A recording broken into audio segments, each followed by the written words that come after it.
இப்போ நம்ம இந்த வீடியோல என்ன பார்க்க போறாங்கன்னா ட்ரேடிங் இஸ் இன்வெஸ்டிங். இதுக்குள்ள கரெக்டாக டிஃப்ரெண்டாக பார்க்க போகிறோம்.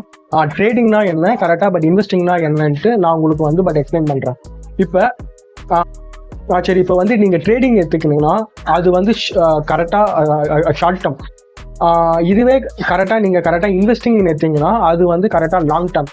இப்போ வந்து பொதுவாக ஷேர் மார்க்கெட்டில் இப்போ வந்து கரெக்டாக இன்வெஸ்ட்மெண்ட் வந்து கரெக்டாக பண்ண வராங்களே, அவங்க வந்து கரெக்டாக பிகினர்ஸ். அவங்களுக்கு வந்து கரெக்டாக ஷேர் மார்க்கெட்டில் இந்த ரெண்டு ஆப்ஷன் இருக்குது. ட்ரேடிங்னா என்ன, கரெக்டாக இன்வெஸ்டிங்னா என்னன்ட்டு எந்த வித கரெக்டாக டிஃப்ரெண்ட்டும் தெரியாமல் அவங்க வந்து கரெக்டாக இன்வெஸ்ட்மெண்ட் பண்ணுறாங்க. ஆனால் அது அந்த மாதிரி வந்து பண்ணக்கூடாது. முதல்ல ட்ரேடிங்னா என்ன, கரெக்டாக இன்வெஸ்டிங்னா என்னன்ட்டு நம்ம முதல்ல வந்து தெரிஞ்சுக்கணும். அப்போதான் நம்மளுக்கு வந்து கரெக்டாக ட்ரேடிங் சூட் ஆகுமா, கரெக்டாக இன்வெஸ்டிங் வந்து கரெக்டாக சூட் ஆகுமான்ட்டு நம்ம வந்து அதை வந்து பார்த்து தெரிஞ்சுக்க முடியும். இப்போ நான் முதல்ல சொன்ன மாரி வந்து ட்ரேடிங் வந்து ஷார்ட் டைம். இப்போ வந்து ட்ரேடிங் பண்ணுறவங்க கரெக்டாக என்ன பண்ணுவாங்கன்னா அவங்க வந்து ஸ்டாக்கோட ஃபண்டமெண்டல், அந்த கம்பெனியோட வேல்யூ அதெல்லாம் எதுவுமே பார்க்க மாட்டாங்க. அவங்க பெஸ்ட்டு வந்து அவங்க வந்து காலையில் வாங்குவாங்க, சாயங்காலம் 3-3:30 மணிக்கு வந்து மார்க்கெட் வந்து க்ளோஸ் ஆகிறப்போ அவங்க வந்து சேல்ஸ் பண்ணிட்டு கரெக்டாக போயிடுவாங்க. ஒரு சில பேர் என்ன பண்ணுவாங்கன்னா ஸ்விங் ட்ரேட் சொல்லுவாங்க. ஸ்விங் ட்ரேட்னா இப்போ அந்த ஸ்டாக்கு வெறும் லோவாக இருக்கும் போது வாங்கிட்டு ஒரு 1 month 2 month மேக்ஸிமம் வந்து ஒரு 3 month வரைக்கும் அவங்க வெயிட் பண்ணி அதை வந்து சேல்ஸ் பண்ணிட்டு ப்ராஃபிட்டை கரெக்டாக புக் பண்ணிட்டு போயிடுவாங்க. இதுதான் ட்ரேடிங் சொல்லுவாங்க. ஆனால் இப்போ ட்ரேடிங் பண்ணுறவங்க வந்து அந்த கம்பெனியோட ஃபண்டமெண்டல், அந்த கம்பெனிக்கு என்ன வேல்யூ இருக்குது அதெல்லாம் அவங்க எதுவுமே பார்க்க மாட்டாங்க. ட்ரேடிங் பண்ணுறவங்க வந்து இந்த கம்பெனி வந்து இப்போ லோ ஆகிருக்கு, இது எப்படியாவது மேலே வரும்ன்ட்டு அவங்க வந்து சில டெக்னிக்கல் பட் அனலைசஸ் எல்லாம் பண்ணுவாங்க. ட்ரேடிங் பண்ணுறவங்க அவங்க முதல்ல பார்க்குறது என்னன்னா சாட் சொல்லுவாங்க. அதாவது டெக்னிக்கல் அனலைசஸ் சாட் மட்டும்தான் அவங்க பார்ப்பாங்க, மற்றபடி கம்பெனியோட வேல்யூ எதுவும் பார்க்க மாட்டாங்க. இப்போ லோ ஆயிருக்கா, இப்போ வாங்கிட்டு நம்ம வந்து சேல்ஸ் பண்ணால் லாபம் வரும், அதை மட்டுமா தான் பார்ப்பாங்க. இதுதான் ட்ரேடிங். நான் முன்கூட்டியே சொன்ன மாரி ட்ரேடிங்ன்றது வெறும் ஷார்ட் டேர்ம் மட்டும்தான், அதை லாங் டைமுக்கு கொண்டு போக மாட்டாங்க. இதுவே நீங்க கரெக்டா பட் இன்வெஸ்டிங்ல நீங்க வந்தீங்கன்னா இன்வெஸ்டிங் வந்து ஒரு லாங் டைம் கேம்னு சொல்லலாம். அவங்க என்ன பண்ணுவாங்கன்னா ஒரு கம்பெனியோட ஸ்டாக்கை ஃபண்டமெண்டலா ஃபுல்லா பட் அனலைசிஸ் பண்ணி அவங்க வந்து கரெக்டா ஃபண்டமெண்டல் பண்றதுக்கே டைம் கொஞ்சம் பட் அதிகமாக அவங்க வந்து டைம்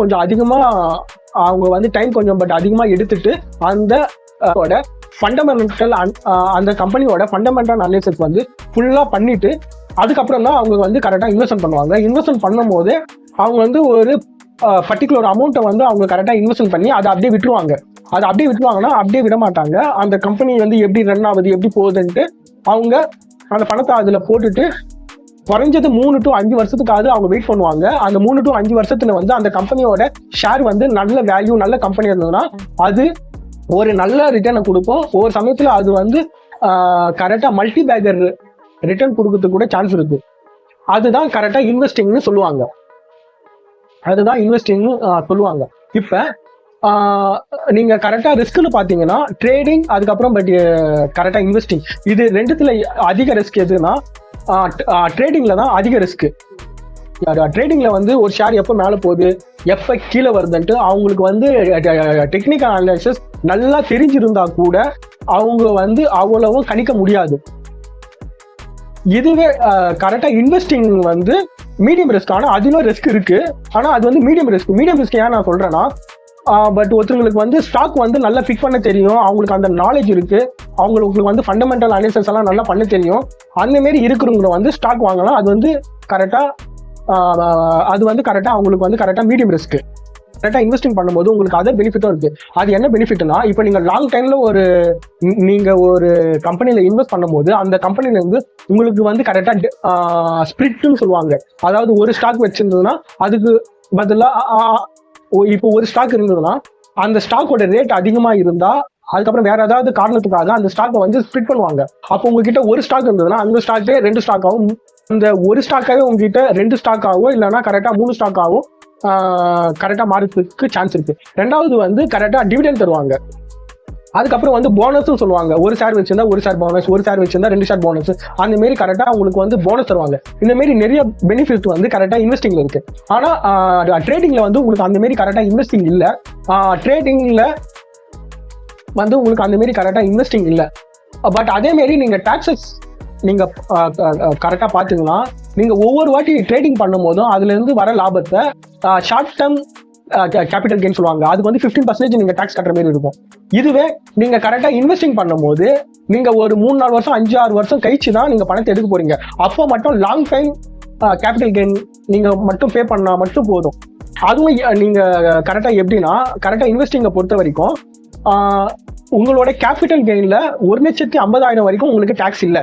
அதுக்கு மேல போயிடுச்சுன்னா நீங்க லாங் டைம் கேபிட்டல் கெயின் வந்து நீங்க வந்து பே பண்ற மாதிரி இருக்கும். அந்த டாக்ஸ் வந்து நீங்க ஒவ்வொரு நாளும் ட்ரேடிங் பண்ற அமௌண்ட்ல இருந்து நீங்க கட்டுற டாக்ஸுக்கும் அதே மாதிரி சார்ஜ் போடுவாங்க. நீங்க ஒவ்வொரு நாள் ட்ரேடிங் பண்ணதுக்கும் ஒரு சார்ஜ் போடுவாங்க, அந்த கரெக்டா புரோக்கரிங் சார்ஜ் சொல்லுவாங்க. அது கம்பேர் பண்ணும்போது உங்களுக்கு கரெக்டா இன்வெஸ்டிங்ன்றது ஒரு கரெக்டா பெட்டரான ஆப்ஷனா உங்களுக்கு கரெக்டா இருக்கும். லாஸ்டா நீங்க வந்து கேட்கலாம், நான் வந்து ட்ரேடிங் பண்ணணுமா கரெக்டா இன்வெஸ்ட் பண்ணுமான்ட்டு. நான் என்ன சொல்றேன்னா நீங்க வந்து ஃபுல்லா கரெக்டா ரிசர்ச் பண்ணுங்க. உங்களுக்கு எது கரெக்டா சூட் ஆகுமோ, இல்ல எனக்கு ட்ரேடிங் தான் கரெக்டா சூட் ஆகும்னா நீங்க ட்ரேடிங் பண்ணுங்க, இன்வெஸ்டிங் தான் சூட் ஆகும்னா நீங்க கரெக்டா இன்வெஸ்டிங் பண்ணுங்க. ஆனா நீங்க ட்ரேடிங் பண்ணனா அதுக்கு உங்களுக்கு டைம் அதிகம் தேவைப்படும். ஏன்னா நீங்க ஒரு நாள் ஃபுல்லா அந்த சார்ட்டே நீங்க வந்து பார்த்துட்டு இருக்கிற மாதிரி இருக்கும். இதுவே கரெக்டா இன்வெஸ்டிங்னா ஒரு கம்பெனியை எடுத்து ஃபுல்லா பட் ஃபண்டமெண்டல் அனாலிசிஸ் பண்ணி அதுக்கப்புறம் கரெக்டா இன்வெஸ்ட் பண்ணிட்டு அதுக்கப்புறம் லைட்டா அதை வாட்ச் பண்ண மட்டும் போதும். அதுதான் உங்களுக்கு டைம் அதிகமா இருக்கு, நான் இந்த மாதிரி ஃபண்டமெண்டல் அனாலிசிஸ் எல்லாம் பண்ணுவேன், எனக்கு கரெக்டா ஃபுல் டைமாவே நான் இதுதான் பண்ண போறேன்னா நீங்க ட்ரேடிங்கை வந்து சூஸ் பண்ணலாம். இல்ல கரெக்டா இன்வெஸ்டிங்னா நான் வந்து ட்ரேடிங் எல்லாம் டெய்லியும் பண்ண மாட்டேன், நான் ஒரு பணத்தை போட்டுட்டு அந்த பணம் க்ரோ வரைக்கும் வெயிட் பண்றேன் அப்படின்றவங்க கரெக்டா இன்வெஸ்டிங் பண்ணலாம். ஆனா நீங்க எது பண்ணாலும் உங்களுக்கு நல்ல நாலேஜ் வேணும். நீங்க ட்ரேடிங் பண்றனாலும் சரி, கரெக்டா இன்வெஸ்டிங் பண்றனாலும் சரி, எது இருந்தாலும் உங்களுக்கு ஷேர் மார்க்கெட்டை பத்தி அட்லீஸ்ட் பேசிக் நாலேஜ் ஆகுது வேணும். அதுவும் நீங்க ட்ரேடிங் பண்ண போறீங்கன்னா உங்களுக்கு ரொம்ப நல்ல நாலேஜ் வேணும். அதுவும் நீங்க ஸ்டாக்கை நீங்க தேர்ந்தெடுத்து போய் லாங் டைம் இன்வெஸ்ட் பண்றீங்கன்னா உங்களுக்கு ஃபண்டமெண்டல் ஒரு கம்பெனியோட ஃபண்டமெண்டல் அனாலிசிஸ் எல்லாம் உங்களுக்கு பார்க்க தெரியணும். அப்படி இது உங்களுக்கு நாலேஜே இல்லாம நீங்க கரெக்டா இன்வெஸ்ட் பண்ணீங்கன்னா ரெண்டுமே ரிஸ்க் தான். மியூச்சுவல் ஸ்டாக் நீங்க லாங் டைம் இன்வெஸ்டிங்கும் ரிஸ்க் தான், அதே மாதிரி ட்ரேடிங் இன்வெஸ்டிங்கும் ரிஸ்க் தான். அந்த மாதிரி உங்களுக்கு ஷேர் மார்க்கெட் பத்தி எந்த நாலேஜும் இல்லைன்னா நீங்க இது ரெண்டுக்கும் எடுத்துட்டு கரெக்டா ஒரு நிஃப்டி 50 மாரி மியூச்சுவல் ஃபண்டை தேர்ந்தெடுத்து நீங்க அதுல வந்து கரெக்டா இன்வெஸ்டிங் வந்து நீங்க பண்ணலாம். இதுதான் ட்ரேடிங்க்கும் கரெக்டா இன்வெஸ்டிங்க்கும் உள்ள டிஃப்ரெண்ட்டை பட் என்னால முடிஞ்ச அளவுக்கு நான் எக்ஸ்பிளைன் பண்ணிருக்கேன். தேங்க்யூ, தேங்க்ஸ் ஃபார் வாட்சிங்.